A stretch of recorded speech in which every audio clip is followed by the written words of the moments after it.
started this study about 4 or 5 years ago, we noticed that there were certain children. Our study, we take a small piece of diaphragm at the time of the repair. Diaphragm is literally 1 millimeter by 1 millimeter. It's not, it will not affect the repair at all. And we take a small piece of skin from the incision before we close it, also about 1 millimeter by 1 millimeter, and then we take blood, and we take blood from the parents. And that is because we thought it would be interesting to see if we found some sort of genetic abnormality, translocation, whatever. Would we find it everywhere in the child?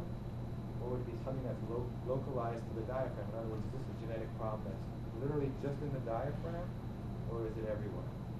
And what we found, without getting too detailed, is that a couple of the kids who had very severe CDH, didn't do well, required ECMO, had the abnormality on all 3 tissues, blood, skin, and diaphragm. And some of the kids who had the abnormality that localized just to the diaphragm seemed to be better.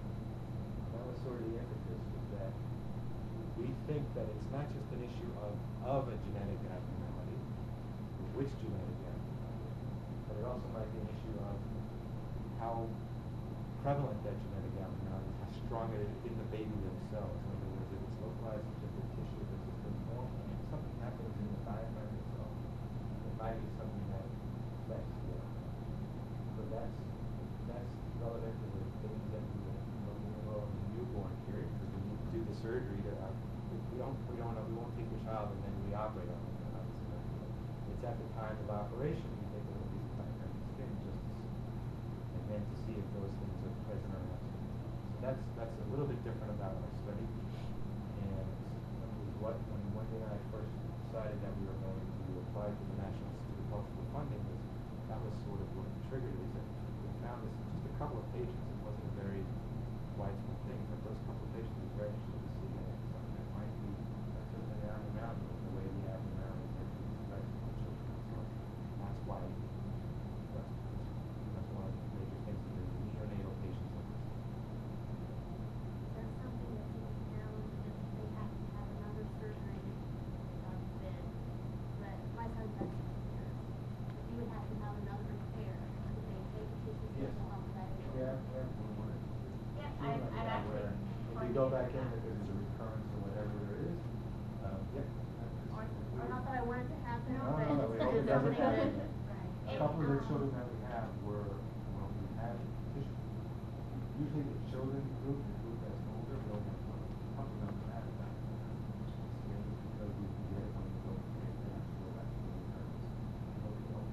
Right. The other thing that's valuable is that they're not, even if it's not a recurrence of CDH, but if they're having a surgery for another issue, the skin sample at the site of the incision, again, it's that small 1 millimeter by 1 millimeter, and also collected.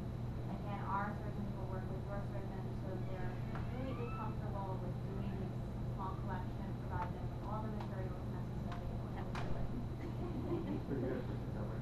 And you know, a lot of these are being done, it's called thoracoscopically now, where they just put in a little, and that you can still do everything, take the tissue, you just take a piece of skin from a small incision, so that doesn't affect whether or not we can use it. You do everything primarily with genetics, right? It's all genetic related. I'm asking, are there any other signs that point to reasons why children might develop this besides the genes? Are you guys just involved in oxygen that? in the environment Yeah. or something like that? I think if there was something like that, it probably would have been discovered already. In other words, there's a lot of things that babies are born with that we know this was a vitamin D deficiency, or this is more prevalent in lower socioeconomic Yeah, I have to go get my power. Okay. The other thing is it's not localized. We see it all across the world, which doesn't suggest it's one particular exposure. But to answer your question, just like any epidemiological study, when in part of our interview we're asking families, you know, what was your job during that time? We actually ask about family income because we know that there are certain birth defects that are related to socioeconomic status, not for completely reasons that we understand, but we know are more common within different populations. Of what's your ethnicity, as well as, you know, did you work during your pregnancy? Were there exposures that you were concerned about? But to date, we don't know of anything. One of the things that's hard about exposures and medication is that there's no way to do controlled studies of that. Meaning that I can't tell this group of pregnant women to go expose themselves to something and this group not to. And so I think it's, But if something, probably if something strike, if there was a strong association, CDH has been described and written about for 30, 40 years, probably something would have come out. I'll give you an example. There's something called gastroschisis, which is an abnormality in how the abdominal wall forms. And we know that that's associated with a lower socioeconomic status, single parent pregnancy, women usually under the age of 20. We don't know why that is. Maybe it's a nutrition thing. We don't know what that is, but we know that there's an association. Or we know myelomeningocele has to do with vitamin D. So there, odds are if there was something very striking like that, we would know it already, and we don't. The only thing we can find is that there are some families where they have what's called consanguineous families, where there's a lot of intermarriage, first cousins marrying and stuff like that. Those seem to be the only group of patients that have a lot of genetically related CDH. But the average person, CDH is what we call a very sporadic thing. In other words, you can do a very exhaustive history on both parents, and there's no hint.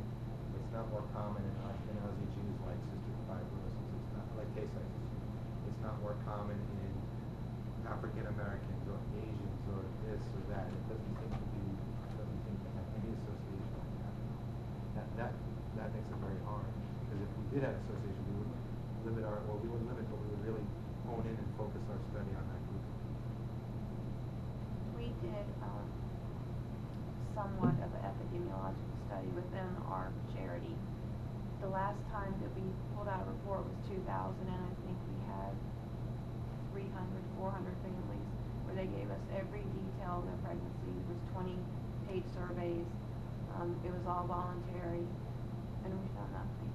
We found no instances of any type of clusters, no certain area, no certain exposure. We asked what they did for a living, where they lived, if they lived near an airport, if they lived near an electrical field or anything. Nothing, absolutely nothing. And we'll be doing that again. We've actually been working on the database for over a year.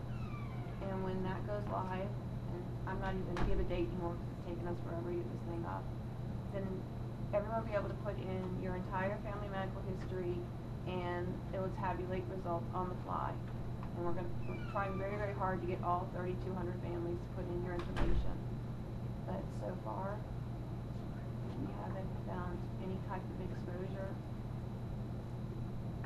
So hopefully one of these wonderful researchers will find a gene. Unfortunately, my computer doesn't work.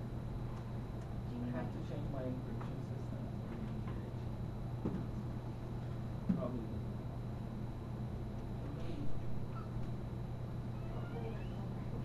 Okay.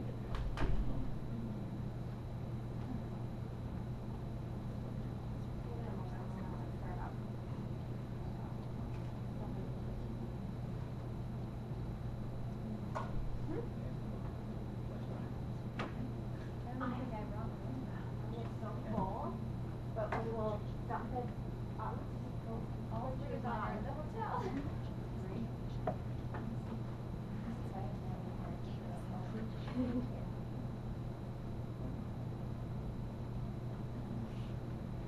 Yeah, that would be the fastest way to do it. Yeah. I love that. Oh, wait,